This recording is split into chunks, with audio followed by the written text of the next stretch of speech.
Kakatapos lang ng practice namin para sa graduation ceremony sa darating na Sabado. Last na namin ngayon at babalik na lang kami sa araw para tumanggap ng diploma.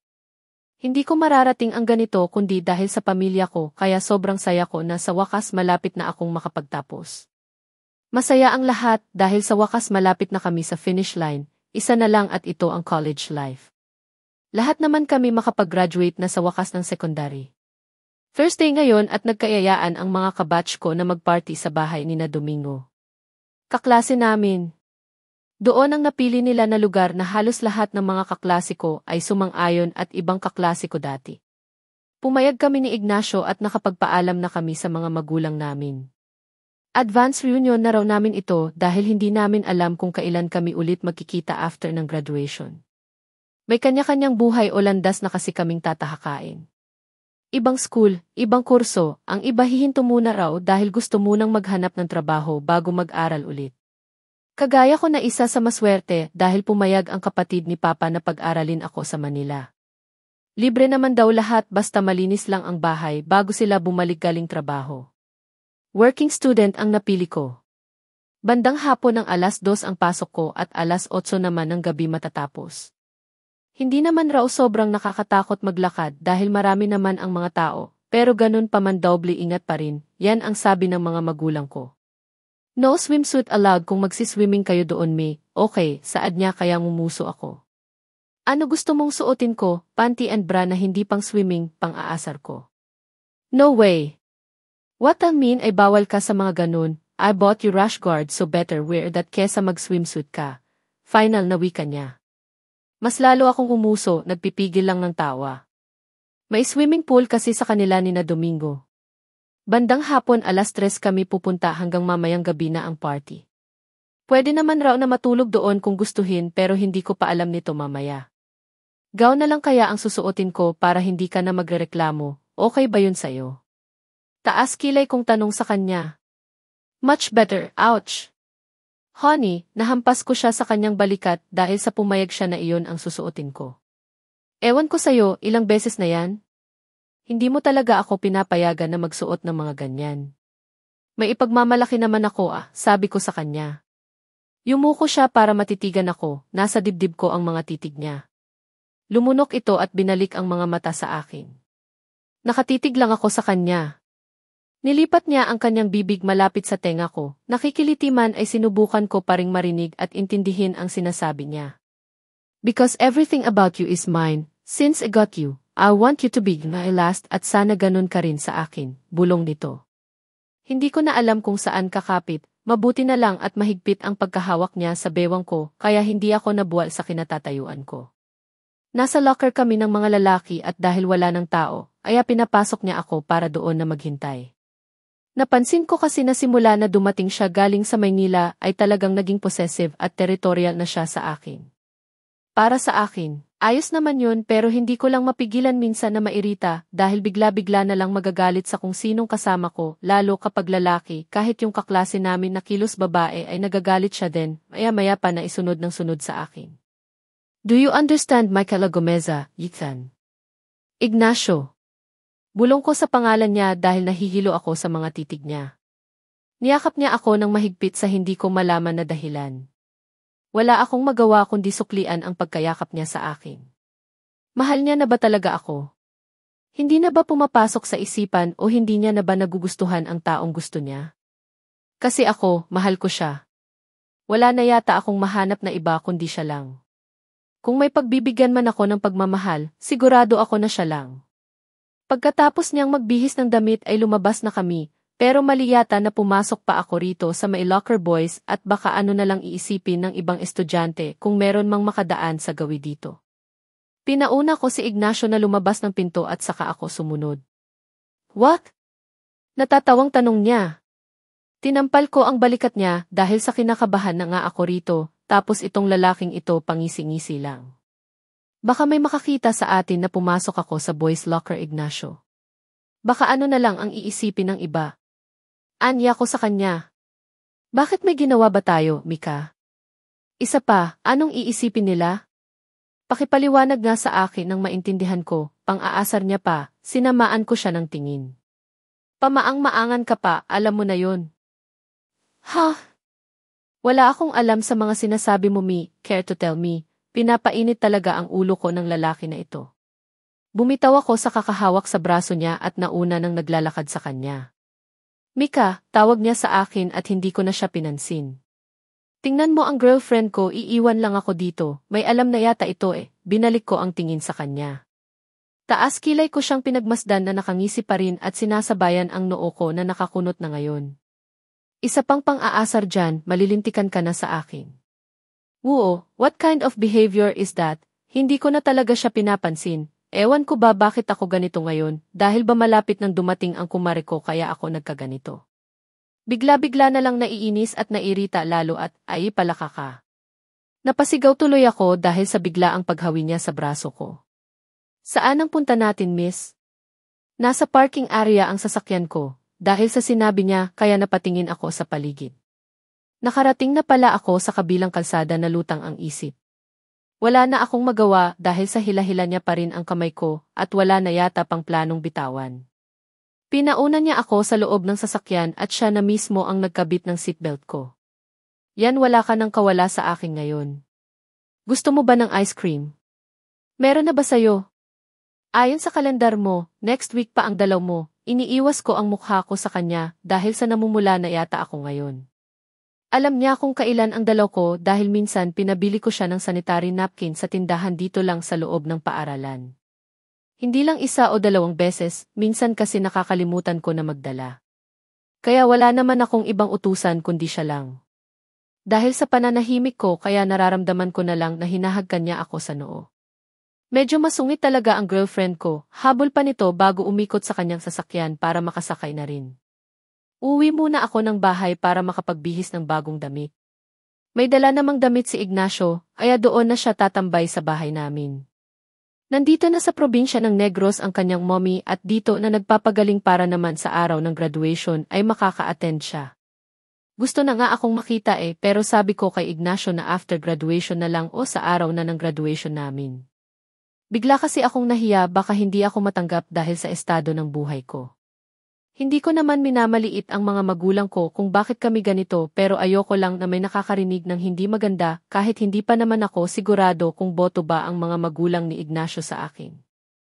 Ayan kasi ang mga nababasa ko sa pocketbook na ayaw ng mga mayayaman sa isang kahig, isang tuka na partner ng kanilang anak. Hindi naman sa advance akong mag-isip pero natatakot ako na baka gusto lang akong kausapin ng mga magulang niya para sabihin na hindi kami bagay sa kanyang anak at layuan ko siya. Hindi ko alam kung makakaya ko ba. Kaya hanggang ngayon tinitimbang ko pa ang sitwasyon. Sana lang na mali lahat ang mga nasa isip ko. Tahimik ka na naman ngayon? Marami kayatang iniisip o di kaya wala ka sa sarili kapag nag-uusap tayo, Berese, ani ni Ignacio. Ano ba ang pinagsasabi nito? Ha? Ganyan ba ako ngayon? Parang bumalik ang dating Micaela na tahimik lang sa tabi. Really? Hindi naman Ako pa rin ito, saad ko. Nilapit ko sa bibig niya ang kamot na niluto ni Mama kanina para pang merienda bago kami pumunta sa bahay ni na Domingo. Nakatulog kaming dalawa ni Ignacio kanina sa may sala pagkatapos magmerienda at magkwentuhan. Kaya sa palagay ko hindi ako antukin mamaya sa party. Bandang 5 na ng hapon kami pumunta para mas mahaba ang oras namin mamayang gabi sa kanila.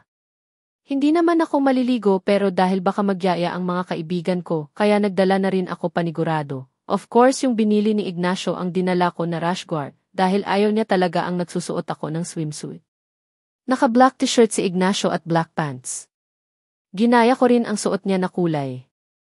Simpleng black t-shirt at high-waist pants naman ang suot ko, lahat black puwera lang sa sapatos na kulay white. Sino ang may lamay at puro black ang mga suot niyong dalawa ni Ignacio? Tanong ni Nesel kaya natawa sina Lisa at Bianca. Walang siraan ng trip dahil ito ang gusto namin, ani ko kaya natawa lamang sila. Nasa garden kami ngayon at nakatambay. Ang ibang mga lalaki nasa loob at nag-asikaso ng mga kakainin namin mamaya. Gusto sana naming tumulong pero pinagbawalan kami at kaya na raw nila. Kaya tuloy sa isang saglit naging reyna na kami dito na pinagsilbihan. Nagsisidatingan na rin ang iba naming kaklase, Kahit sina Shemaya ay nandito rin, nasa Maynila ang kanyang boyfriend at pinayagan naman na pumunta basta no drinks, alcohol is allowed. Yan di ang paulit-ulit na paalala ni Ignacio sa akin, kaya sino ba naman ako para tumanggi? Para na rin iyan sa ikabubuti ko raw na hindi pa nakakalasa ng alak. Habang ang iba kong kaklase at kaibigan ay nakakatikim na. Kanina lang nasa slow rock lang ang music pero ngayon iniba nila, kaya hyper na ang mga kabatch ko ngayon, ang iba nga ay nagsasayawan na sa may gilid ng swimming pool. Dahil maaga pa para umuwi kaya naisipan nila na magkaroon ng parlor games. Sumasali rin ako at ang premyo ay wala naman. Kasiyahan lang talaga siya. Sa sobrang pagod kaya bumalik kami sa lamesa para kumain. Nagkakainuman na kanina ang mga lalaki at juice lang sa aming mga babae. Pagkatapos ng kainan ay nasa garden lang kami. Kagaya na niyan ang boyfriend ko na nasa tabi ko na ngayon dahil may truth or dare kami na laro. Nang mapagod na sa kakalaro ay pumunta kami sa swimming pool para itampisaw lang ang mga paa namin para mag-usap lang kami. Binalikan namin ang mga nakaraan namin at ano ang mga unang ekspresyon noong una naming nakita ang isa't isa. Si Michaela na tahimik lang sa dulo ng upuan, ngayon may Ignacio na, singit ni Singko na tinawanan naman ng mga kaklasiko na hindi man lang ako pinagtanggol. Kahit ang katabi ko ay malapad lamang ng umiti at wala man lang reaksyon sa mga pinagsasabi ng mga kaklasiko. Dahil tama nga ako na magkakayayaan ang mga kaklasiko na babae na maligo sa pool kaya game na rin ako. Ayokong maging iri ngayon dahil minsan lang itong mangyari sa buhay namin na magkasama kami. Bagay naman sa'yo, ayos na yan, umirap ako sa hangin. Nasiyahan talaga siya na ganito ang pinasuot niya sa akin. Hindi naman ako nahihiya sa katawan ko dahil katawan ko naman ito. Pero ayaw niya talaga, kahit nakaredy naman ang black bikini ko na sabay pa namin binili ni Lisa sa palengke. Hindi naman siya sobrang laswa tingnan pero ang lalaking ito ayaw niya dahil marami raw nagpapantasya sa katawan ko. Baka uwi sila na may pasa na ang mga mukha sa nakatitig sa akin.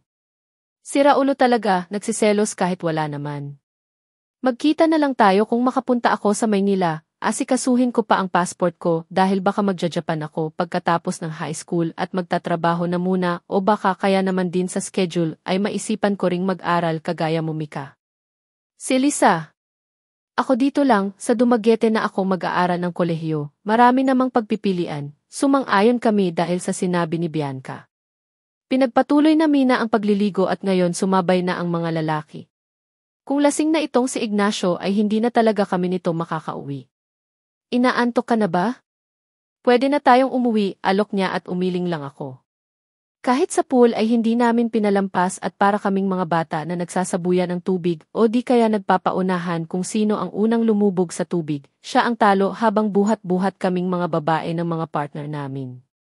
Dahil malakas ang iba kaya agad naman akong nahulog dahil narin na out of balance si Ignacio. Talo man pero ayos lang dahil kasiyahan naman ito at hindi competition. Marami pa kaming pinag-usapan at nakabihis na rin kami. Malapit na mag-alas 10 at ang mga lalaki umiinom na naman ulit ngayon. May iba naman ay umuwi na dahil may curfew. Dahil wala pa akong ganang umuwi kaya nanatili ako at gano'n na rin si Ignacio lalo at panay bigay ng joke itong si Cinco at Junard. Nasa pabilog kami na lamesa nag-uusap. Comfort room lang ako, bulong ko kay Ignacio. Tatayo na sana siya para samahan ako na pinigilan ko siya. Wag na sa ating dalawa ikaw ang lasing kaya dyan ka lang at babalik ako agad. Alam ko na rin kung nasaan ang banyo ni na Domingo kaya chill ka lang, okay, balik bulong ko sa kanya. Alam ko naman na naririnig ako ng ibang kaklase ko kaya binabaliwala ko na. Tumayo na ako at nagpaalam na muna sa kanila. Wala rin ngayon ang mga magulang ni Domingo dahil nasa Iloilo ngayon. May banyo sila sa likuran ng bahay at doon na lang ang napili ko kaysa pumasok pa ako sa loob ng bahay nila. Pagkatapos kong magbanyo ay lalabas na sana ako na may humawak bigla sa braso ko at pinabalik sa loob ng banyo. Sisigaw na sana ako na mahagip ko kung sino ang nasa harapan ko. Ronald! Anong ginagawa mo? Taka kong tanong sa kanya. Magbabanyo ka ba? Lalabas na ako at ikaw na ang susunod. Saad ko pero tinititigan niya lang ako. 4 na seksyon ang sumama sa bahay ni na Domingo dahil ang iba, katulad ni Ronald, ay naging kaklase na rin namin dati. Ang iba nakauwi na at kakaunti na lang ang mga naiwan na estudyante. Ganyan ba talaga magalit ang boyfriend mo, kaya hindi nakatiis bigla na lang akong pinagsusuntok, Anya? Hindi ko alam kung anong pinagsasabi ni Ronald, lasing na ba ito? Lasing ka lang siguro Ronald, kaya kahit ano na lang ang lumalabas dyan sa bibig mo, sabi ko at pilit na inilayo ang sarili ko sa kanya, pero lumalapit pa rin siya sa akin. Naaamoy ko na ng tuluyan ang alak sa ibig niya. Lasing man ako pero alam ko pa rin kung sino ang hahalikan ko, Micaela. Bago pa ako magprotesta ay siya naman ang lapit ng labi niya sa akin, ngunit mas bigla akong nanlamig nang makita kung sino ang nasa pintuan na matalim nang nakatingin sa akin ngayon dahil nakaharap ako sa pinto ng banyo habang si Ronald ay nakatalikod. Kaya naitulak ko siya. Ah! Ignacio! No! No! Sigaw ko nang bigla na lang niyang pinagsusuntok si Ronald na ngayon nasa sahig na at puro dugo ang mukha. Tulong! No Ignacio, mali ka nang naiisip. Please tama na, pagmamakaawa ko sa kanya. Binalibag niya ako na nang pilit kong abutin ang kamay niya para tumigil siya sa kakasuntok. Kaya pala ang bagal mo. Kaya pala gusto mong mag-isang pumunta, Micaela, dahil dito pala ang balak niyong dalawa na gumawa ng milagro. Ha, sigaw niya sa harapan ko. Habang ako nakaupo lang sa sahig. May umawat na sa kanya at sa akin niya tinuon ang galit. Habang si Ronald ay nawalan yata ng malay at dinala na sa labas. May umawat na kaklase namin pero hindi nagpatinag si Ignacio at galit itong humarap sa akin. No Ignacio, mali ka nang iniisip o walang nangyari sa amin, wala. Wala pa ba yon? Nakita ko, Mika. Kitang-kita ko. Kailan pa? Kailan mo pa ako niloloko? Ignacio, let her explain na hindi ka sumisigaw, isa pa kayo, pinagtanggol niyo pa ang babaeng malandi na ito. Nawala lang ako ng ilang araw at pumunta saglit sa Maynila dahil sa mom ko na may sakit tapos nabalitaan ko na lang kung kani-kanino sumasama na lalaki. Gaya Micaela, pang ilang lalaki na ang bullshit na Ronald na natikman ng mga labi na yan, ha? Sagot, bigla akong nagulat sa mga sinasabi niya. Hindi ko alam kung bakit naging ganito, bigla ang nangyayari na ang saya pa namin kanina. Bigla siyang umalis kay kahit nang hihina dahil natamaan siguro ng doorknob ang tagiliran ko bago bumagsak sa sahig ay pinilit ko pa ring tumayo para mahabol ko si Ignacio. Lasing siya at baka kung ano ang mangyari sa kanya sa daan. Kailangan kong magpaliwanag sa kanya na mali ang binibentang niya sa akin. Mika, kaya mo pa ba? Baka may masakit sa'yo, pag-alala ni Nesel sa akin at hilaw akong ngumiti. Wala akong ginawang masama. Hindi ko alam kung bakit ko pa sinabi sa kanila ang bagay na ito at nagpaliwanag. Umiiyak ako sa harapan nila at hindi yata ako titigil hanggat hindi pinapakinggan ni Ignacio ang paliwanag ko. We know, Mika, kaya wag kang mag-alala, lasing lang si Ignacio, sabi ni Cinco. Hindi ako nakinig at tumakbo ako palabas ng bahay ni na Domingo. Nakita ko siya nakakabukas lang niya ng kanyang sasakyan. Ignacio, sigaw ko sa pangalan niya pero hindi niya ako narinig o ayaw niya lang akong pakinggan. Lalapitan ko na sana siya na bigla na niya pinaharurot ang sasakyan. Tumakbo ako habang tinatawag ang pangalan niya pero kahit anong gawin ko, hindi ko na siya mahabol, iniwan ako ng taong mahal ko. Ignacio, please come back, T. Tanging bulong na lang ng pangalan niya dahil sa hinang-hina na ako, wala nang lakas para bumalik siya. Please. Mugto ang mga mata ko habang umaakyat sa stage dahil sa walang tigil ko na pag-iyak nitong nakaraang araw. Hanggang ngayon, hindi pa rin ako pinapansin ni Ignacio. Iniiwasan niya na ako. Ni Sulyap wala man lang siyang ginawa para tumingin sa gawi ko. Gusto ko siyang lapitan kanina pero ang mga mata ng ibang kaklase ko na nakasaksi sa nangyari sa araw na yon ay alam kong hinuhusgahan na agad ako. After noong nangyari sa party at hinahabol ko siya sa kalsada ay hindi ko mapigilan ang emosyon ko. Bakit ayaw niyang makinig sa akin? Kahit ako nabigla sa pangyayari kung bakit yun ginawa ni Ronald sa akin. Habang nakaupo sa gitna ng kalsada at tinatawag ang pangalan niya, kahit hindi ko na natatanaw ang sasakyan niya ay nadatnan ako ni na Cinco at ibang mga kaklase, pinasakay nila ako sa sasakyan niya para iwi sa bahay namin.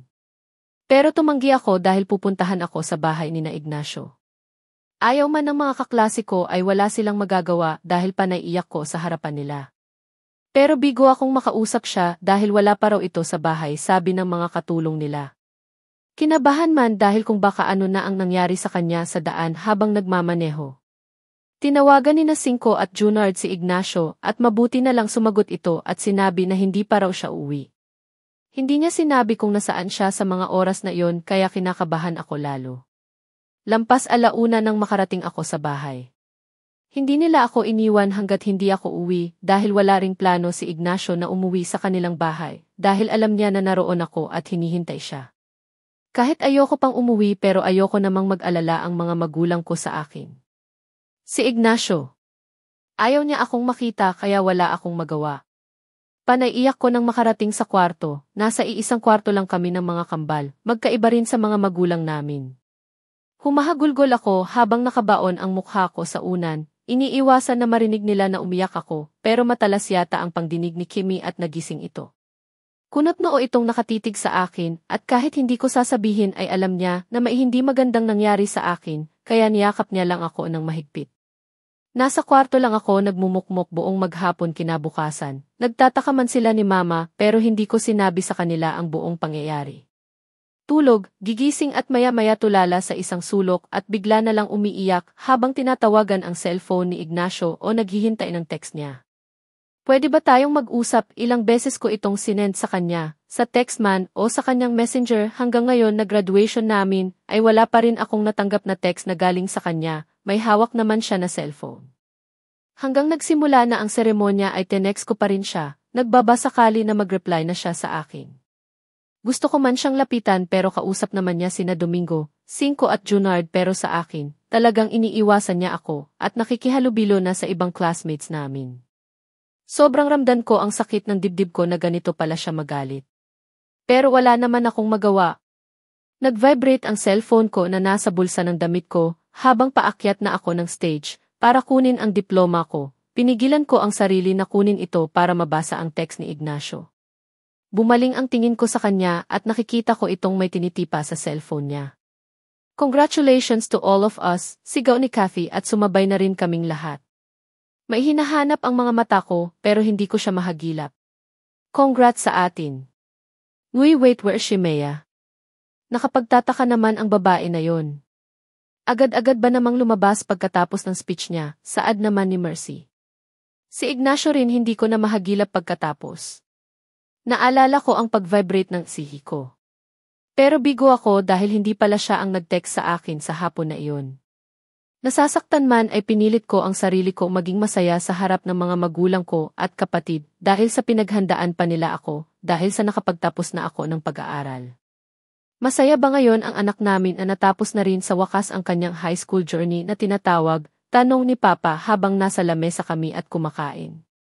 Tiningala ko sila at ninisian, naman Papa, sobrang saya ko po at hindi ko ito mararating kung hindi dahil sa inyo ni Mama.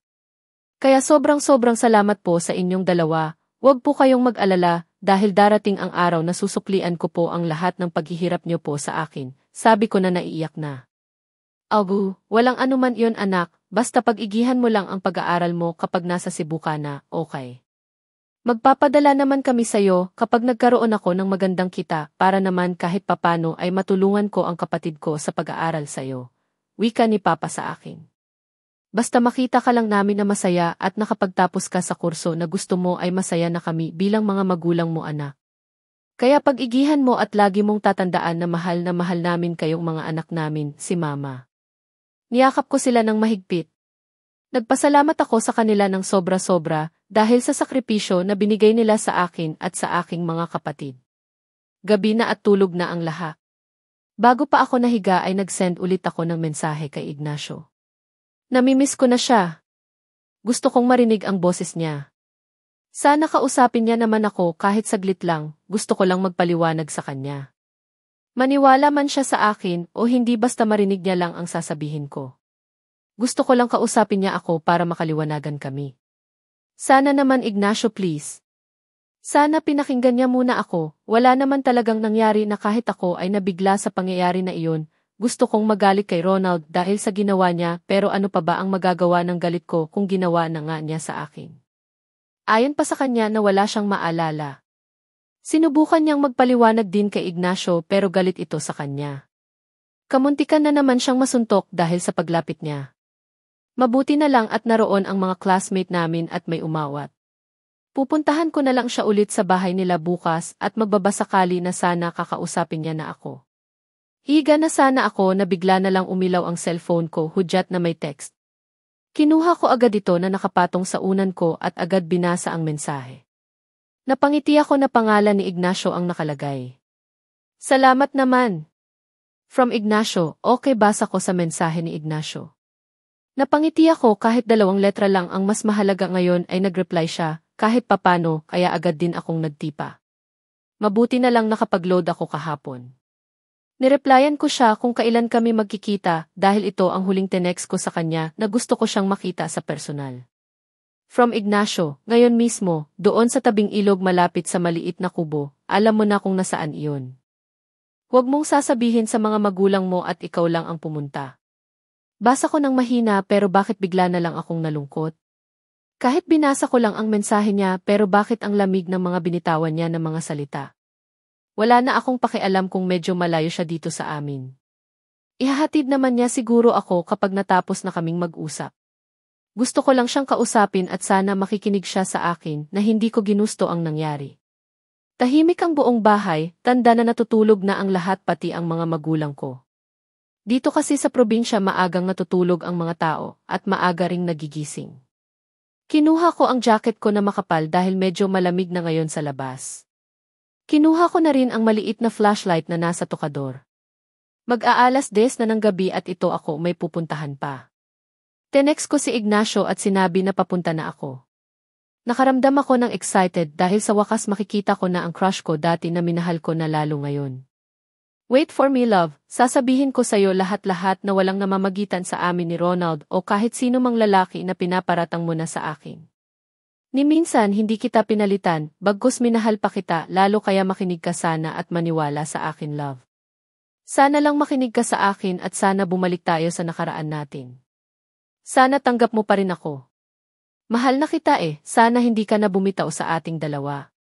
Paulit-ulit kong kinukumbinsi ang sarili ko na maging positibo ang pag-uusap namin ni Ignacio.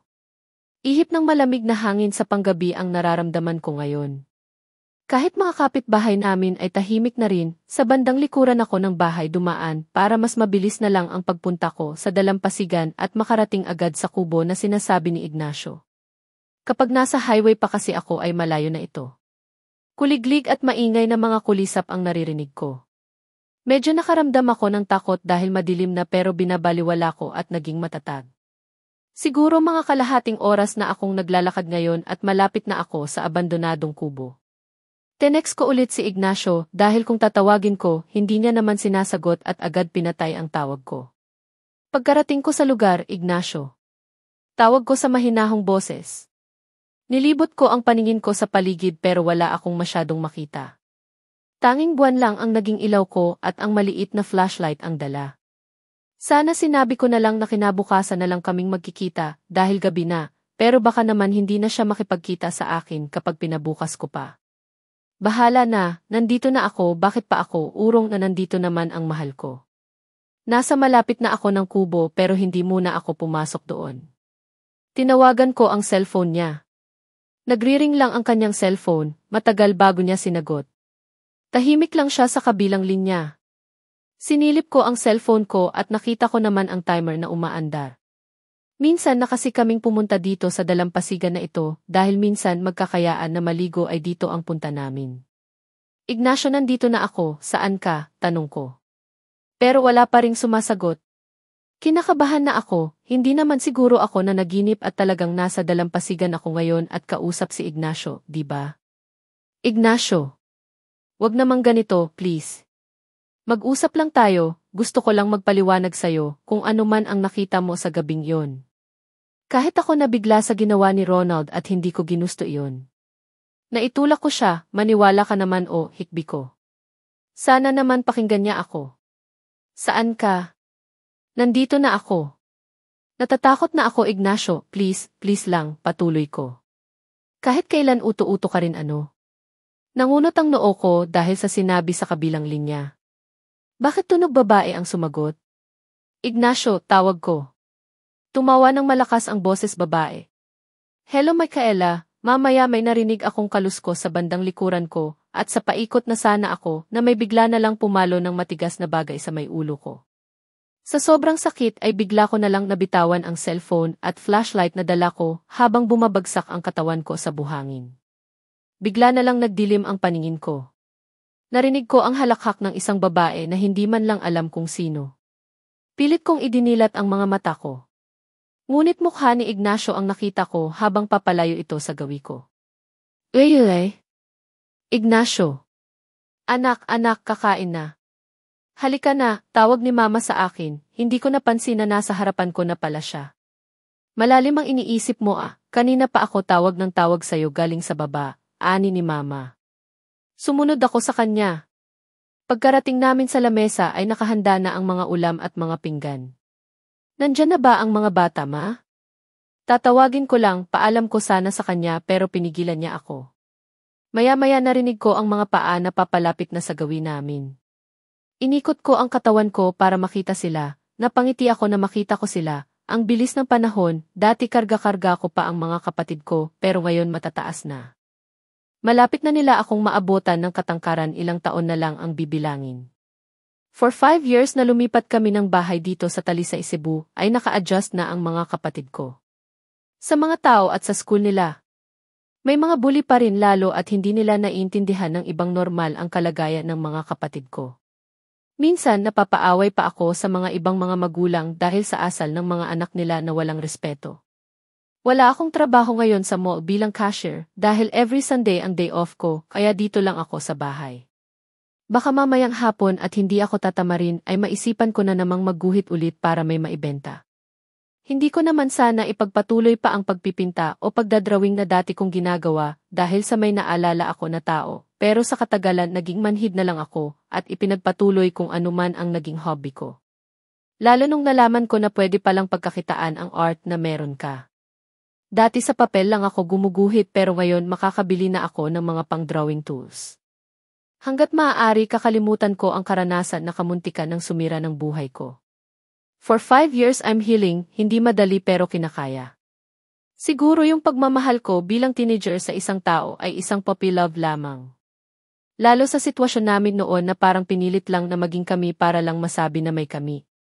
Ang bilis kasi na wala ng ligaw-ligaw ay naging kami na, nadala ako sa matatamis na salita pero yun nga lang kung gaano kabilis bumilis ang puso ko na pasukin ang pagmamahal sa ibang tao ay ganun din kadali na iwan ako. Ang masaklap lang ay nalaman ko na lang na naging tanga na pala ako sa pag-ibig. Sa mga nalalaman ko 5 years ago ay isang patunay na matagal na pala akong niloloko. Ako ang niloko at palabas lang ang lahat sa aming dalawa, kung hindi ako lumaban ay kamuntikan pa akong mawala sa mundo. Ngayon patuloy ang pangarap ko at mag-iipon ng pera para mapaaral ko ang mga kapatid ko sa college at pambili ng mga gamot ni Papa. Na-stroke kasi siya noong nakaraang taon kaya daoble kayod ako sa pagtatrabaho at kung may magandang opportunity pa na papasok ay susubukan ko basta maayos lang sa sahod. Hindi ko na rin pinapatrabaho si Mama para mabantayan si Papa. Meron naman kaming maliit na tindahan, kahit papano ay doon kumukuha ng panggastos lalo kapag matagal ang sahoran. Mabuti na lang at nagustuhan naman ng mga mamimili ang obra ko sa pagdrawing. Tumigil na muna ako sa pag-aaral ng kolehiyo, simula na may nangyari kay Papa, babalik siguro ako kapag naging stable na ang lahat sa amin.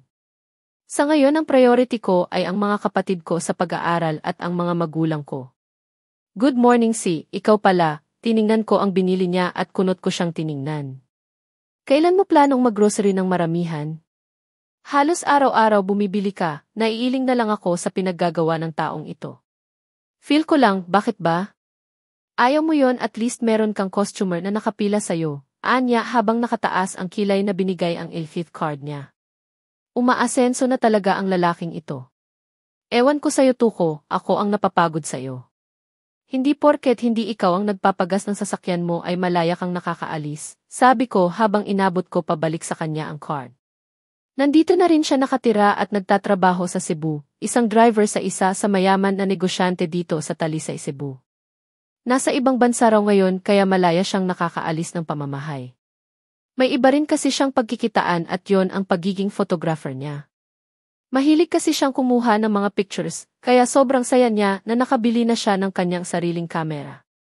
Noong nalaman niya ang nangyari sa akin noon ay hindi niya ito matanggap-tanggap pero dahil gusto ko na ng katahimikan kaya binabaliwala ko na lang. Ang mahalaga ay walang otoridad na naghahanap sa amin. Kung meron man at madakip ako ay sasabihin ko sa kanila ang totoo pero yun nga lang hindi ko alam kung paniniwalaan ako lalo't dala ng takot ay ako pa mismo ang nagtago, isinama ko pa ang buong pamilya ko. Kaya instead na ako lang ang pupunta ng Cebu, ay naisama ko na rin sila at doon ko palang sinabi ang totoo sa mga magulang ko. See ya later alligator Mika, ako pa rin ang maghahatid sa'yo pag-uwi. Okay, paalala nito sa akin sabay kindat at umalis na. Napapailing na lang ako, kahit kailan talaga hindi pa rin siya nagbabago. Siya pa rin ang nag-iisang tuko ko at nasanay na siguro ang lalaking iyon na ganun ang tawag ko sa kanya. Uy, ang swerte mo naman sa boyfriend mo Mika, hatid sundo ka niyan, wika ni Ana.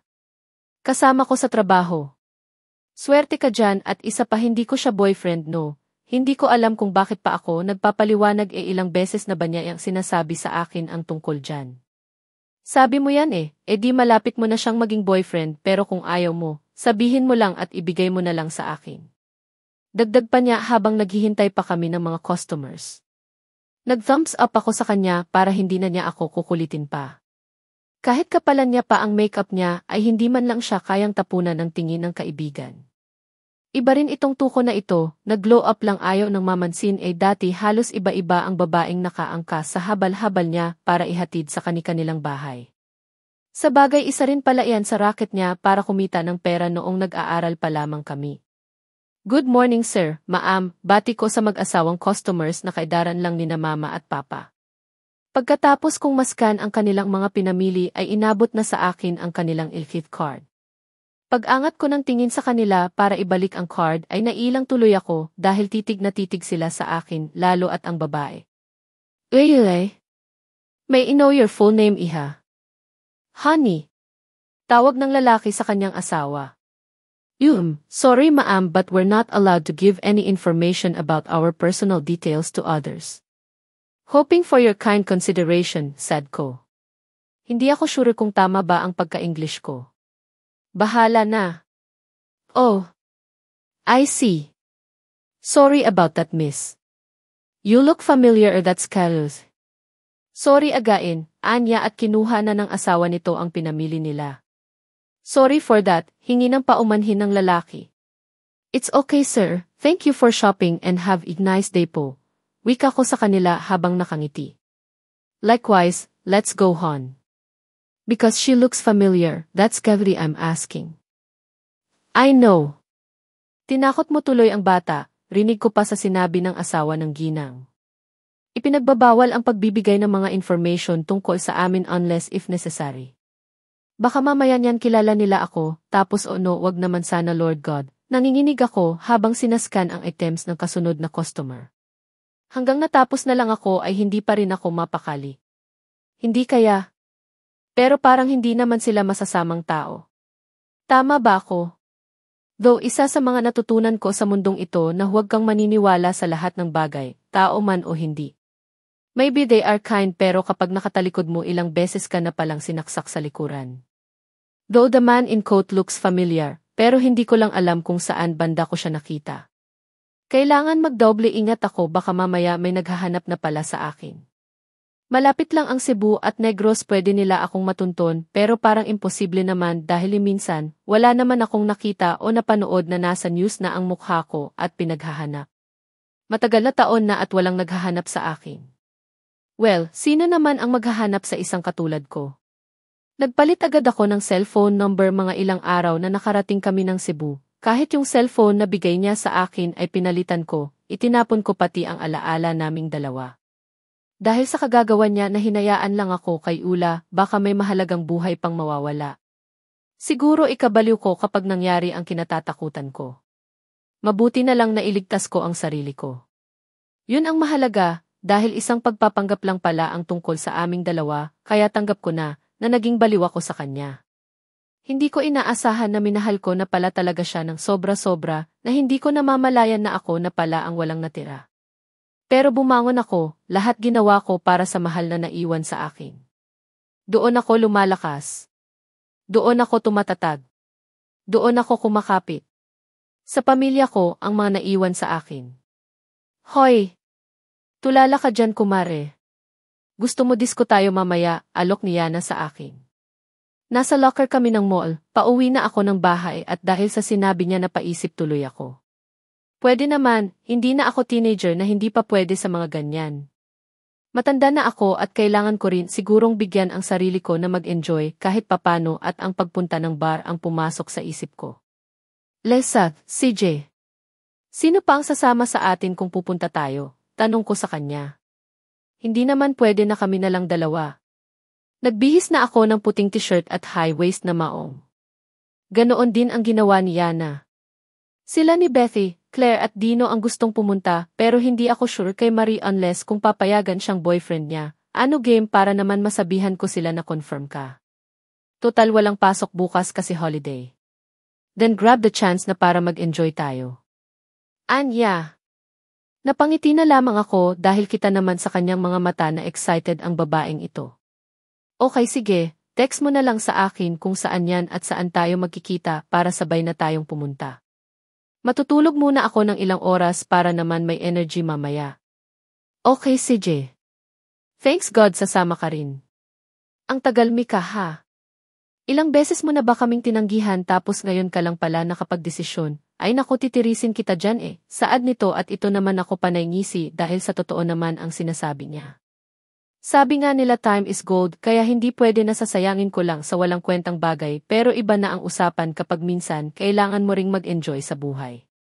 Akala ko nga hihinto na kayo sa kakatanong sa akin tungkol sa bagay na yan. Akala ko nga na ako na lang kaya ang magyaya sa inyo kapag hindi nyo pa ako tinanong ulit, sabi ko. Bruha ka talaga. Ay basta game na yan mamaya. Sige hindi mauna na ako at see you later, okay. Magpapaganda pa muna ako. Okay, sagot ko. Umalis na siya at iniwan akong mag-isa dito. Ang babae talaga na yon hindi man lang ako hinintay. Excited lang ah. Kinuha ko ang sling bag sa locker at umalis na roon. Ite-text ko kaya si Tuko baka gustong sumama mamaya, ay hindi na pala sayang ang load, susunduin niya pala ako, baka malamang nasa parking area na yon at hinihintay na lang ako.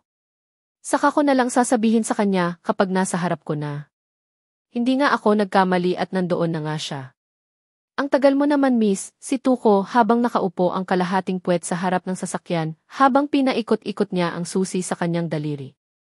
Bakit sinabi ko ba sa'yo na hintayin mo ako? Balik tanong ko sa kanya. Umikot siya para pagbuksan ako ng pintuan. Gentleman lang at akala mo naman boyfriend ko itong lalaki na to kung makaganyan sa akin, o baka lahat ng mga babae na nakilala niya ay ganyan ang ginagawa niya dahil na rin sa trabaho na meron siya. Hindi naman. Sige napasok na mahal na Reyna at ako ay talo na sayo. Ikaw na ang panalo, sabi niya. Kanya-kanya kaming irak sa hangin bago ako pumasok. Maya-maya natatawa na lang kami sa pinaggagawa naming dalawa. Pagpasok ko sa sasakyan at nasiguro na naka-seatbelt ako, ay agad naman siyang umikot para pumunta kung saan ang manibela.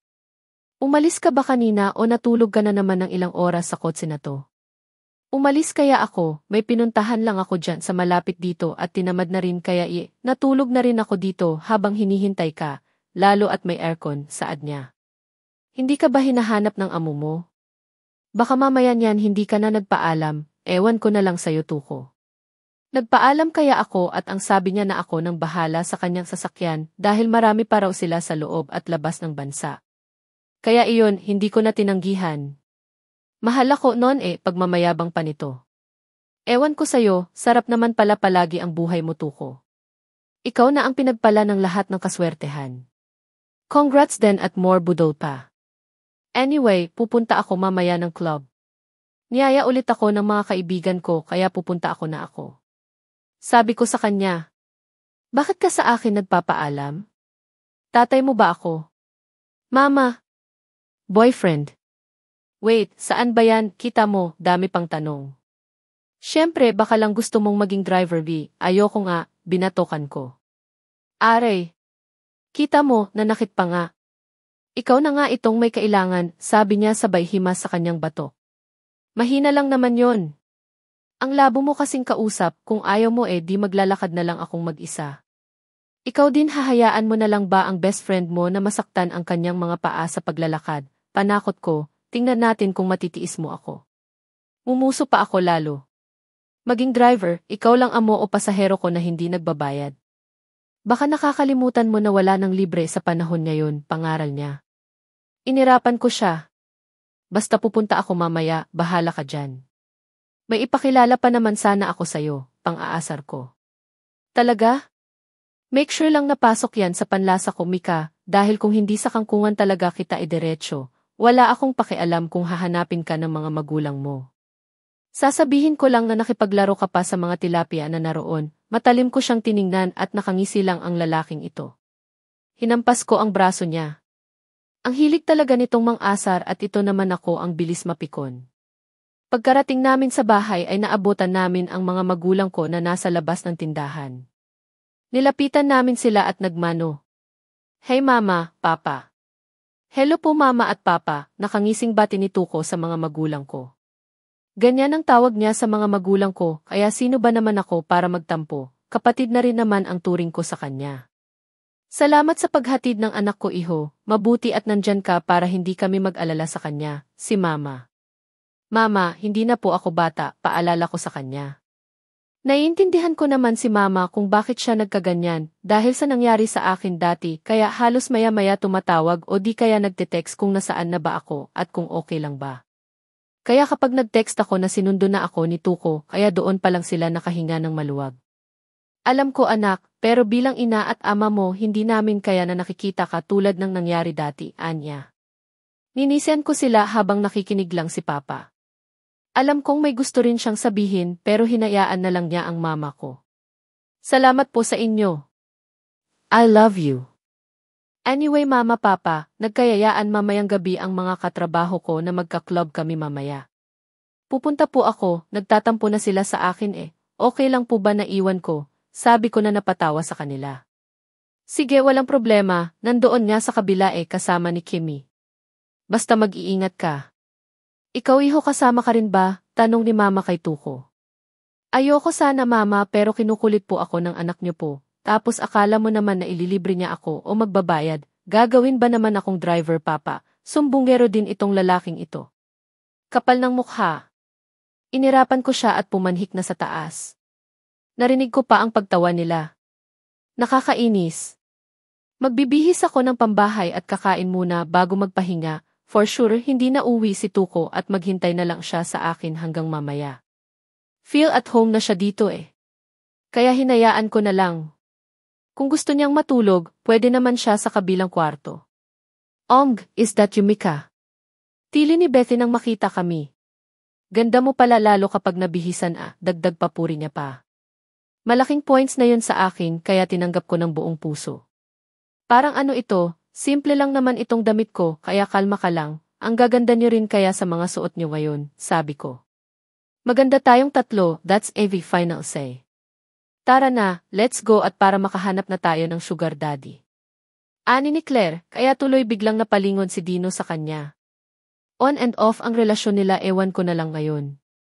Wag kang maghahanap ng sugar daddy sa loob Micaela Gomeza, malilintikan ako ni na mama at papa. Bulong ni Tuko sa akin habang hawak ako sa kaliwang braso para igiya sa loob ng club. Akala siguro nito na mawawala ako. Sa daming mumurahin na club dito pa talaga naisipan nitong mga rich kid ko na mga kaibigan. Bakit ka naman malalagot sa kanila? Aba, maang-maangan ka pa. Baka nakakalimutan mo na hindi lang ako ang driver mo, bodyguard din Mika. Kaya umayos ka, kinurot ko siya ng mahina sa kanyang tagiliran. Bakit sinabi ko ba na maghahanap ako? Kung nandyan ka lang naman para mang-boysit sa akin, di wag na lang. Aba wag na lang, so kung wala ako talagang gagawin mo. Aba syempre, minsan lang ako maglandi aayaw pa ba ako, sabi ko para mapikon siya. Mika, uwi na lang tayo kung ganun. Let's go. Aba ang lalaki na ito hindi na mabiro. Umuwi kang mag-isa, sayang naman itong damit ko na hindi ko maibalandera ngayong gabi. Loko bagay naman sa akin itong black drawstring front bodycon dress, di ba? Isa na lang Mika. Isang pang-aasar pa, bubuhatin ka talaga niyan papuntang exit. Umikot pa talaga ako para makita niya ang kabuuhan ng damit ko, kahit nakita na naman niya ito kanina. Pero lang bigla na lang akong na out of balance dahil sa heels na gamit ko, mabuti na lang at naagapan agad ako ni Tuko at nahawakan ako sa braso. Ito kasing si Bethy ito ang gustong ipasuot sa akin at ako naman itong uto-uto at sinunod siya. Hirap pala maglakad ng nagkaganito. Isa, nagbibilang pa nga. Hinimas ko ang braso niya nang makabawi. Ito naman, sige katatanda ka niyan agad-agad. Inaasar lang naman kita, sineryoso mo naman, paglalambing ko. Yumakap ako sa kanyang braso para hindi na ako matutumba. Bakit ba kasi yan ang sinuot mo na damit? Tingnan mo tuloy, pagtitinginan ka, nilibot ko ang tingin ko sa paligid. Napatingin lang sila, hayaan mo na, baka gusto ring magsuot ng ganitong damit. Pero hindi nila alam na sa V ko lang ito binili. Alam mo ba kung ano yon? Sa ukay-ukay ko lang ito nabili sa halagang 150 tuko at hindi nga ako nagsisi dahil nagagamit ko naman pala ito. Kindat ko sa kanya kaya napapailing na lang itong kasama ko. Dito na tayo umupo sa hindi masyadong matao na area, ani ni Ana. Sumunod kami sa kanya at kakaupo pa lang namin na agad naman itong nag-order ng drinks at pulutan. Dahil nga kumain na kami sa mga bahay namin bago umalis kaya maaga ang alak sa kanila. Natoto naman akong uminom nung 20 years old ako pero nasa bahay at konti lang. Cheers! Tili ni Claire. Mamaya sasayaw tayo at walang killjoy dito ha. Magwawala tayo, total walang tao at of course may driver tayo pag uwi, right Dino, ani niya. Lasing na itong babae na ito, ang bilis naman. Hindi rin ako sanay na uminom ng maramihan, baka 2 baso lang ang maubos ko at pakonti-konti lang ang pag-inom para naman umabot pa hanggang mamaya. Malakas ang tolerance ko sa alak, baka mamaya nito magwawala na naman ako katulad dati. Nasobrahan naman kasi ako kaya ganun, nakakahiya tuloy kinabukasan habang kinikwento nila sa akin. May hot daddy akong napansin kanina sa sa taas, mga 4 siguro kaya baka lang beshi makabingwit tayo. Ihanda na natin ang sarili natin, bulong ni Beth sa amin. Hinilig din ng mga lalaki ang mga ulo nila para marinig kung ano ang chinichismis naming mga girls. Anong pinag-usapan nyo? Tanong ni Dino. Secret, hagikik ni Yana. Matalim ding nakatingin si Tuko sa akin. Pinanlakihan ko siya ng mata. What? Uwi na lang tayo kung ano man yang binubulong nyo kanina. Parang iba ang mga plano nyo ha, Anya. Make sure na wala kang iuwi na lalaki, Mika. Itong isa na ito na papraning habang ako chill lang dito. Ano ka ba, behave lang ako no, kung may plano man sila. Sila lang yon, okay na ba Daddy Tuko? Ngisi ko sa kanya. Dahil mag-aalas 10 na ng gabi ay parami na ang mga tao sa loob. Maingay na stereo at ingay ng mga tao na nag-uusap ang maririnig habang mag-inuman kagaya namin. May sumasayaw na rin sa dance floor. Let's go mga kumere. Sasayaw tayo ngayong gabi at dapat game puwera na lang ang mga driver natin, yaya ni Marie. Pipigilan pa sana ako ni Tuko pero wala na siyang magawa na hinatak na ako ni Bethy at Claire. Nagpasyanod na lang ako dahil nga sabi nila na bawal at dapat mag-enjoy. Ngayong gabi lang ito, bukas ibang pagsubok na naman ang mangyari kaya ito ako sumasayaw ng mabagal at todo. Una, hindi ko pa alam ang gagawin kaya tinuruan nila ako kung paano igalaw ang katawan. Natatawa man nung una pero binaliwala ko na ang hiya ko at umindayog na rin sa tunog ng musika kasabay ng mga kaibigan ko. Igiling mo pa Mika, hiyawan ni Yana. May magtangkamang lumapit sa amin na boys ay agad naman pinapaalis ni Tuko at Dino kaya natatawa na lamang kami dahil imbis na mag-enjoy din sila sa club ay sila naman ang mga mata namin. Dahil alam ko na ang gagawin at dahil yata epekto ito sa alak na nainom ko kaya iginiling ko rin ang katawan ko pababa at paakyat. Dinadama ang tunog na pinapatugtog ng ihi. Yee, we're the best ever. Giling pa more girls. Natawa na lang kami sa sinabi ni Marie. Go Mika, giling-giling mo lang yan, hiyawan nila sa akin kaya nahiya tuloy ako dahil rinig ang pangalan ko sa kabilang lamesa o sa ibang tao. Ito talaga si Yana ang kulit din minsan. Kumaway ako kina Tuko dahil nasa malapit lang kami na table namin kanina. Nakapamiwang ito na habang napapailing na lang sa amin. Hindi ko alam kung ilang sermon ang matatanggap ko nito pagkatapos lalo at sinisenyas niya palagi na tumataas ang damit ko kaya nakikita ang hita ko. Napapikit ako habang sumusunod pa rin ang katawan ko sa magandang musika. Ang sarap palang maranasan din ang buhay na ganito. Nakakawala rin pala talaga ng stress ang pagsasayaw. Kahit ngayon lang ay biglang gumaan ang katawan at kalooban ko. Baka masanay ako ay babalikan ko ito parati pero hindi pwede. May mga obligasyon ako at dapat may schedule lang.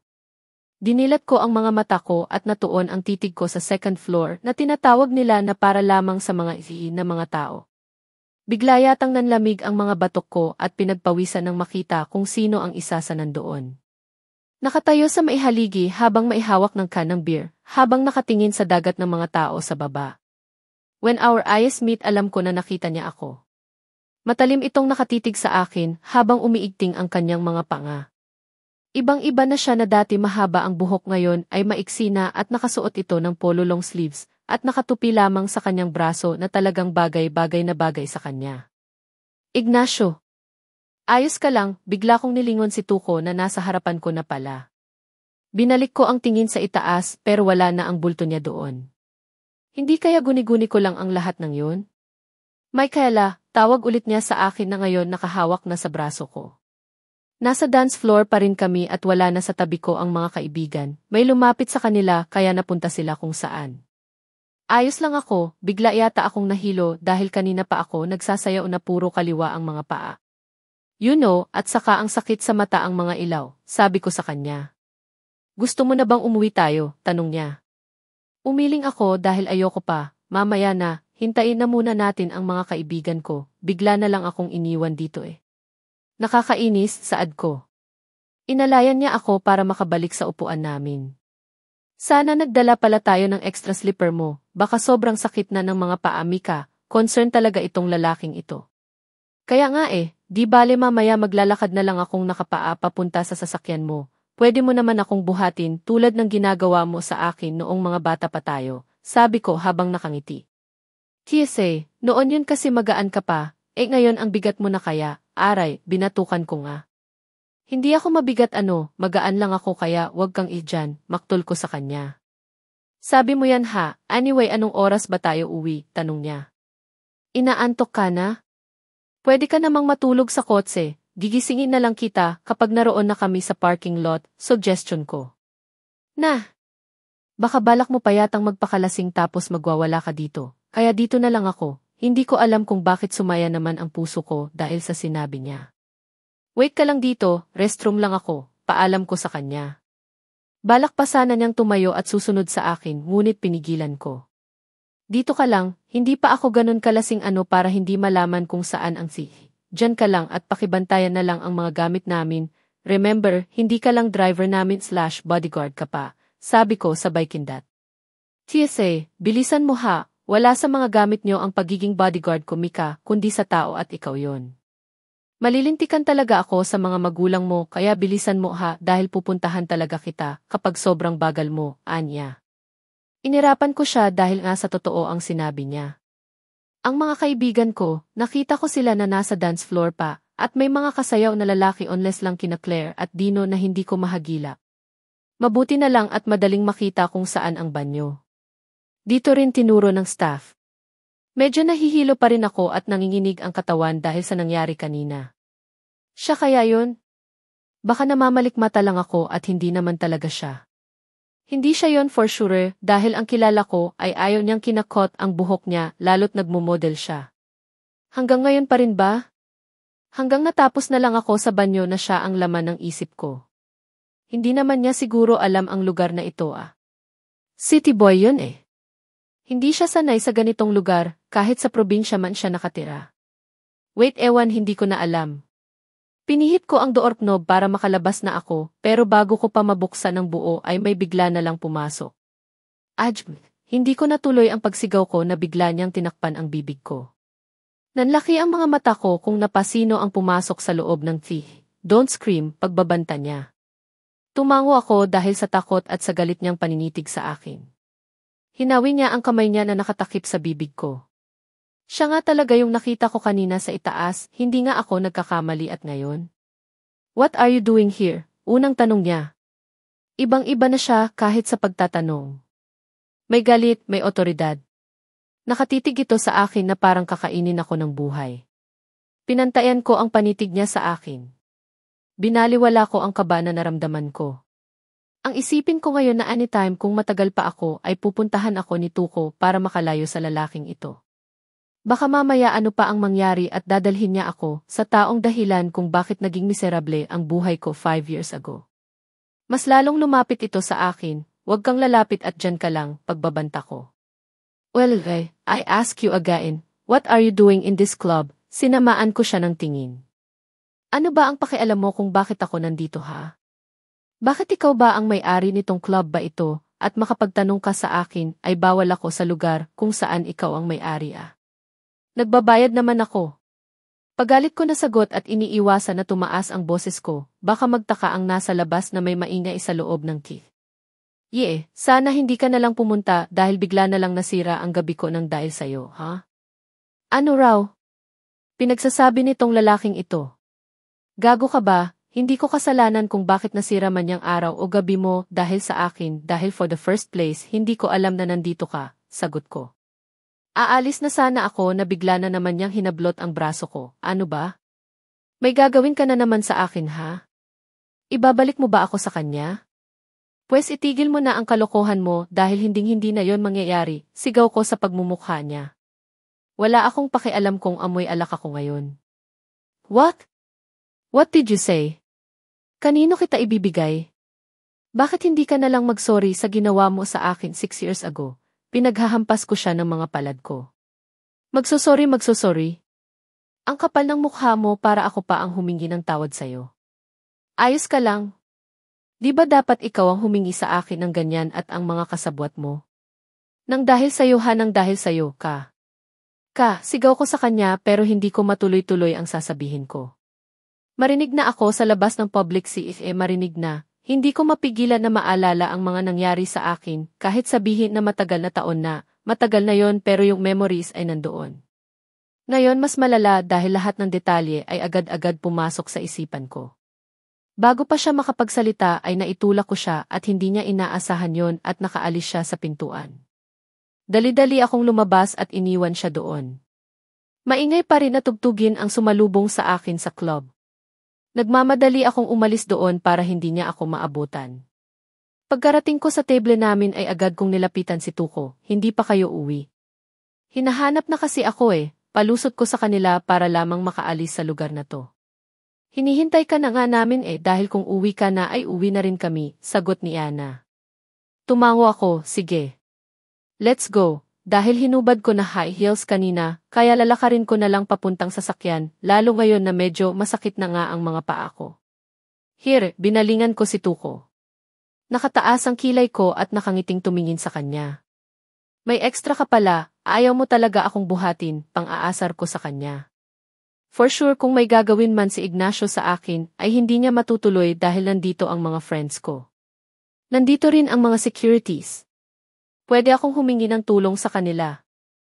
Bakit gusto mo ba? Gagawin ko naman talaga kung gusto mong magpabuhat. Anya. Umiling ako, no na okay na to, let's go. Agad na sabi ko. Hinawakan niya ako sa bewang at sabay na kaming umalis kasama ang mga kaibigan. Nahagip ng paningin ko si Ignacio na parang may hinahanap. Bigla akong kinabahan, agad akong nagtago sa mga braso ni Tuko at kumapit ng mabuti. Anong nangyari sa'yo? Ganyan ka na ba kalasing at kapit na kapit ka? Gusto mo bang maging tarsier? Pang-aasar nito kaya nakurot ko siya sa kanyang tagiliran. Saka pa ako nahinga ng maluwag na nasa sasakyan na ako at malaya na ulit. Hinilig ko ang ulo ko sa upuan at pinikit ang mga mata. Inaantok ka na? Tanong ni Tuko. Mahinang sagot ko. Sige idlip ka muna at gigisingin na lang kita, saad niya. Nagkita kami ha? Sino? Si Igna, hindi ko masabi-sabi ang buong pangalan niya. Sino? Yung ex mo. Saan mo siya nakita, Mika? Usisa ni Tuko. Nakita ko siya sa area, doon sa taas, sa tingin ko, yan na lang muna na detalye ang sasabihin ko. I see, kaya pala tulala ka kanina noong tinawag kita. Nakita ko rin siya kanina kaya lang hindi ko sinabi sa'yo dahil sa tingin ko nakita mo rin siya. Buntong hininga ako dahil sa sinabi niya, kaya niya siguro ako nilapitan. Ano na ang gagawin ko? Tanong ko habang nakapikit pa rin ang mga mata. Ikaw? Ano ba ang dapat mong gawin? Paano kung darating ang araw na magkita kayo ulit, baka ngayon hinahanap ka na? Bakit naman niya ako hahanapin, tapos na ang tungkol sa amin ilang years na? Siya ang tumapos sa relasyon namin dahil lang sa kasalanang hindi ko naman ginusto.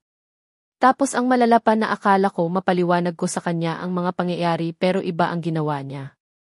Sinira niya ang pagkatao ko sa kamay ng ibang tao, sabi ko. Lalo yatang sumakit ang ulo ko dahil naalala ko na naman ang nangyayari sa akin ilang taon na ang nakalipas. Kahit anong gawin mo, Mika, malalaman at malalaman niya pa rin ang tungkol sa kanya. Hindi naman siya naghahanap, hanggat maaari hindi ko siya ipakilala. Paano mo nasabi na hindi siya naghahanap? Remember, nag-aaral na siya. Malay mo hindi niya lang tinatanong sayo, pero deep inside he's wondering na iba ang nakikita niya sa school o sinasabi ng kaedaran niya, kaysa sa pamamahay mo, kahit na papa ang tawag niya sa papa mo. Alam ko na alam niya ang kaibahan nun, paliwanag niya. Idinilat ko ang mga mata at pinagtitigan siya. Hindi ko pa rin sasabihin sa kanya dahil paano na lang kung pati siya kukunin sa akin. Mayaman sila, anong laban ko na isang ordinaryong nilalang. Ikamamatay ko siguro kung mawala siya sa akin, tuko, naiiyak ko na sabi. Aalis kaya kami dito sa Cebu. Saan naman kami pupunta o magtatago? Tahan na, naiintindihan kita. Nandito lang ako. Nandito lang kami para sa'yo, kaya magpakatatag ka. Tumango ako dahil sa sinabi niya. Hindi ko na malaya na nakatulog na pala ako sa sasakyan, natagpuan ko na lang ang sarili ko na nasa kwarto at ngayon lang ako nagising, binuhat na lang yata ako ni Tuko. Sino kaya ang nagbukas sa kanya? 8:00 ng umaga. Shit, napabalikwas ako sa pagbangon. Ang sakit ng ulo ko, grabe, konti lang naman yung ininom ko, bakit ganito na ito kasakit? Bumukas ang pinto at iniluwal si Mama. Mama? Ninisyan niya ako at nilapag ang pagkain sa maliit na lamesa. Kumain ka muna bago uminom ng gamot sa hangover, anak. Dinalhan na kita dito ng pagkain, baka sumasakit ang ulo mo, utos ni Mama sa akin. Thank you. Masaan po sila? Tanong ko habang lumalapit sa kabinet para kumuha ng pambahay na damit. Nasa labas naglalaro, wala na yatang planong umuwi ni Jackson at ang sabi pa niya na mamasyal daw kayo mamaya kasama ang mga bata, kapag gising ka na at mabuti na ang pakiramdam mo, paalala ni Mama. Aba, bakit naman naisipan pa ni Tuko na aalis kami ngayon at saan naman kami pupunta nito? Sige ma, pero hindi naman binanggit ni Tuko sa akin ang tungkol dyan, umuso ako. Baka mamaya pa, napag-isipan lang, baka nangulit na naman ang mga bata. Alam mo na naman ang mga iyon hindi matanggihan ni Jackson, basta sila na ang maglambing. Masakit pa ba ang ulo mo? Tanong ni Mama habang hinihilot ang ulo ko. Umupo ako sa silya na plastik at tiningnan ang laman ng tray. Medyo po, salamat po nitong pagkain, Mama. Nag-abala pa kayo? Si Papa? Nandoon sa tindahan, nagbabantay muna. Tumango ako at sinimulan ko ng kumain. Pagkatapos kong kumain at nakapag-inom ng gamot ay lumabas na ako ng kwarto. Medyo gumaan na rin ang pakiramdam ko dahil naligo muna ako para naman hindi ako amoy alak at amoy sigarilyo. Baka sabihin nila na naninigarilyo ako kahit hindi naman. Pagkarating ko sa labas ng bahay ay tama nga ang sinabi ni Mama na nasa labas sila at naglalaro. Bli, hulihin niyo ako. Bilis para may piso mamaya, napapailing na lang ako sa pinaggagawa ni Jackson sa mga bata. For sure kung mag-aasawa ito at magkaroon na ng anak, for sure papagurin niya sa kakalaro ang mga bata bago patulugin sa gabi o hapon para mahimbing ang tulog. TSA, effective naman ang ginagawa niya kaya natatawa kami ni Mama. Mama, napangiti akong tumatakbo ang anak ko patungo sa akin. Be careful, anak. Balik na sigaw ko kasi kung makatakbo siya, hindi pa naman tumitingin sa dinadaanan. Good morning po, Mama. Bati niya sa akin habang ginawaran niya ako ng halik sa pisngi. Binuhat ko siya kahit may kabigatan na ang anak ko at pinaupo sa hita ko habang nakaupo sa silya na plastik. After na nangyari sa akin ay isa siya sa nagpapatibay lalo sa pang-araw-araw kong pakikipaglaban sa buhay. Kapag nakikita ko lang ang anak ko ay tumatatag ako lalo. Pawis na pawis ka na anak, hindi ka pa ba napapagod kakahabol sa Tito Jackson mo? Tanong ko sa kanya at ang baby ko umiiling lang. Hindi po mama kasi may piso kami later, sayang naman po pang baon sa school ko po, sabi nito sa malambing na tono. Namumula na ang mga pisngi niya sa kakalaro, mabuti na lang nagdala ako ng face towel bago lumabas ng kwarto dahil alam ko ng pawisan na ito. Dinalhan ko na rin ang 2 kambal ng pamunas. Binubudol niyo lalo ang tito niyo ha, kapag iyan naging mahirap ay baka singilin kayo niyan, panakot ko kahit hindi naman. Narinig ko iyon, sabi ni Tuko. Hindi ko napansin na hindi na pala sila naghahabulan at nasa tabi ko na nakatayo. Inangat ko ang ulo ko para makita siya at ninisian. Ikaw talaga, sinasanay mo sila sa pera, irap ko sa kanya. Nakabihis na ang lalaking ito kasi nagdadala naman siya palagi ng pamalit na damit kung dito siya natutulog sa bahay. Minsan lang naman at isa pa napupunta kaya sa alkansya nila ang pera na binibigay ko, di ba buddy? Tumingala rin ang anak ko sa kanyang tito habang panay punas ko pa rin sa kanya, lalo sa likod niya na puro napawis. Opo tito gwapo. Malapit na nga po mama mapuno ng pera ang alkansya ko na binigay ni Lolo, Papa sa akin, ninisen ko ang anak ko. Good boy, yan dapat marunong kang mag-ipon para kung may mga emergency may mahihiraman tayo, okay ba yon sayo? Tanong ko sa kanya. Naman po lalo po kay Lolo, Papa po. Niyakap ko ang anak ko ng mahigpit dahil sa sinabi niya na antig ang puso ko. Hindi siya nag-ipon para pambili ng laro ang pambata o sa katulad niya na mga laruan kundi nag-ipon siya para sa ibang tao. Walang iba kundi kay Lolo Papa niya. Kaya hanggat maari ayokong mapunta ang anak ko sa iba, siya ang buhay ko. Ipaglalaban ko siya sa mga taong gusto siyang ilayo sa akin. Hindi ko rin yata kakayanin kung nawala siya sa akin nung panahon na nahihirapan akong tumakbo without knowing na mailaman na pala ang tiyan ko. Kung hindi pa ako nahihilo habang nasa Cebu na kami ay hindi ko malalaman na buntis na pala ako. Akala ko hindi ko matanggap pero everyday na nagigising ako na may buhay sa sinapupunan ko ay talagang binigyan ako ng lakas dahil sabi nga ng mama ko. Walang kasalanan ang mga bata. Inosente sila at hindi nila kailanman ginusto ang pangyayari na magkahiwalay kami ng ama niya dahil lang sa maling akusasyon. I love you mama, you're the best mama sa buong Cebu. Cebu lang. Lights up world po. Nag-iisip. World lang. He looks at me na hindi niya na alam ang isusunod. Wala na po akong maisip mama, I love you, paulit-ulit niya nasabi. Wala akong magawa kundi ang paulit-ulit ko rin siyang hinahalikan sa noo. Matutulog ka na niyan, buddy. Akala ko ba mamasyal pa tayo mamaya sa mall, tanong ni Tuko. Matalim ko siyang tiningnan. Patulugin muna natin ang mga bata, kahit mamayang 3 na tayo pupunta sa mall. Di ba baby, tanong ko sa anak ko. Okay po, later na lang daw po tito gwapo. Alright buddy, no problem, let's play again. Ayan na naman ni Tuko, ang sarap batukan to pero dahil may bata ay pinigilan ko ang sarili ko na saktan siya. Play muna ako mama, para madagdagan po ang money ko, tumango ako bago ko siya iniwan kay Jackson. Pumanhik muna ako sa loob ng bahay para tumulong kay mama sa mga gawaing bahay bago umalis mamaya. Nasa tindahan pa rin si Papa, nagbabantay. Wow! Mama ang ganda po dito, manghang tanong ng anak ko pagkarating namin sa mall. Isa ito sa mall na pinakasikat ngayon dito sa Talisay, Cebu. Bagong bukas kaya maraming tao. Marami pa raw itong branch dito sa Pilipinas, pero hindi ko na inalam kung saan o kanino ang may-ari nito. Kumain muna kami sa favorite fast food ng mga bata bago pumunta dito sa Timezone.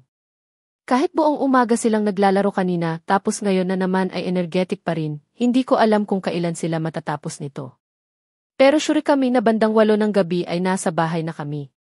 Hinayaan ko rin ang mga kapatid ko na kambal na maglaro basta wag lang lumayo o pumunta sa ibang lugar para silang 3 kasama si Tuko na magbantay sa anak ko. Sol, anak, pupunta lang muna si mama sa grocery store, okay? Behave ka muna dito kasama ang mga titos and tita mo, maglaro ka hanggat gusto mo but make sure na walang mag-aaway. Huwag lumayo at kailangan mong ipaalam sa kanila if you want to go the bathroom, okay ba yun anak? Madali lang si mama, babalik agad ako, paalam ko sa anak ko.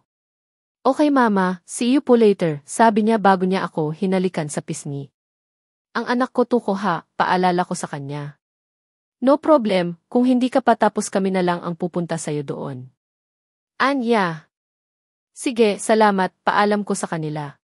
Dali-dali akong pumunta sa grocery store para makabili ng ibang pangangailangan sa bahay. Mabilis lang akong natapos dahil nakalista naman ang mga kailangan ko. Pagkatapos kong bayaran ang mga pinamili ko ay bitbit ang 2 supot pumanhik na ako sa 3 floor kung saan ang mga bata. Yes, kasama na si Tuko sa bata na tinutukoy ko. Para mapadali ang pagpunta ko ay sumakay na ako ng elevator. May mga kasabay ako kaya nasa gitna na ako nakatayo. Yumuko ako para makita ang receipt kung tama ba ang mga pinamili ko. Biglang bumukas ang elevator, hudyat na may pumasok. Umatras ako para makapasok ang tao na hindi tinitingnan kung sino.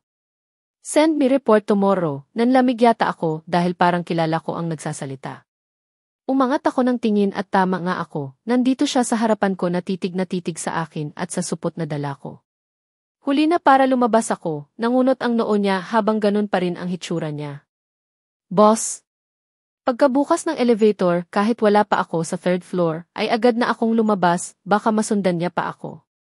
Anong ginagawa niya dito? Kahit dito ba naman narito siya? Sinusundan niya ba ako at para ano ibibigay niya na naman ako kay sa babaeng iyon? No. Hindi pwede. Binilisan ko ang paglalakad pero may humablot sa braso ko at alam ko na kung sino ito. Mika! Mama! Sol!